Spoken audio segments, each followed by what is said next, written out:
রংপুর নগরীর cricket garden.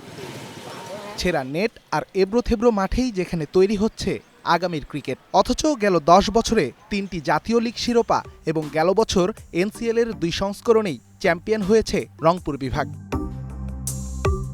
উত্তরাঞ্চলের ক্রিকেটে এমন সাফল্য ধরে রাখতে এবার ফিরে তাকিয়েছে বাংলাদেশ ক্রিকেট বোর্ড। রংপুরের ক্রিকেট গার্ডেনে 29 কোটি 40 লাখ টাকায় তৈরি হচ্ছে ক্রিকেটের মহাপ্রকল্প। গেল 24 জানুয়ারি সবশেষ বোর্ড সভায় প্রস্তাবিত বাজেট উত্থাপন করেছে বিসিবির ফ্যাসিলিটিস বিভাগ। প্রস্তাবিত বাজেটে 30,000 বর্গফুট জায়গায় নির্মাণ করা হবে অত্যাধুনিক ড্রেসিং রুম, আঞ্চলিক অফিস, জিম ও ডরমিটরি, যাতে ব্যয় ধরা হয়েছে 16 কোটি 50 লাখ টাকা। 35,000 বর্গফুট জায়গায় নির্মাণ করা হবে গ্যালারি, প্রেস বক্স সহ ইনডোর সুবিধা, যেখানে ব্যয় 8 কোটি টাকা।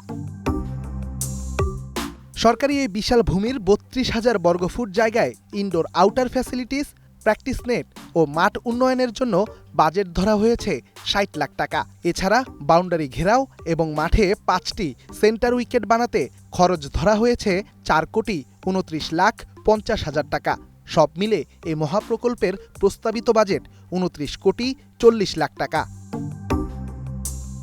রংপুর ক্রিকেট গার্ডেন প্রকল্পের পরিকল্পনা দ্রুত বাস্তবায়নের জন্য চলতি সপ্তাহেই জায়গাটি পরিদর্শনে যাবেন ফ্যাসিলিটিস কমিটির চেয়ারম্যান শাহনিয়ান তানিম।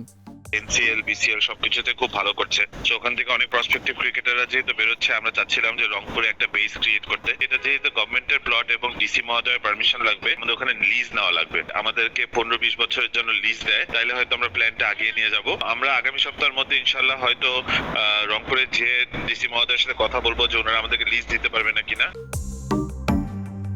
বিসিবি সভাপতির দায়িত্ব নেয়ার পর থেকেই ক্রিকেটীয় বিকেন্দ্রীকরণের কথা বারংবার বলেছে আমিনুল ইসলাম বুলবুলের ক্রিকেট বোর্ড, যার শুরুটা হতে চলেছে রংপুর ক্রিকেট গার্ডেন দিয়ে। নিশ্চয়ই বিসিবির এমন পরিকল্পনা উত্তরাঞ্চলের ক্রিকেটে বয়ে আনবে অভাবনীয় সাফল্য। Redwan Shaon, star news, Dhaka.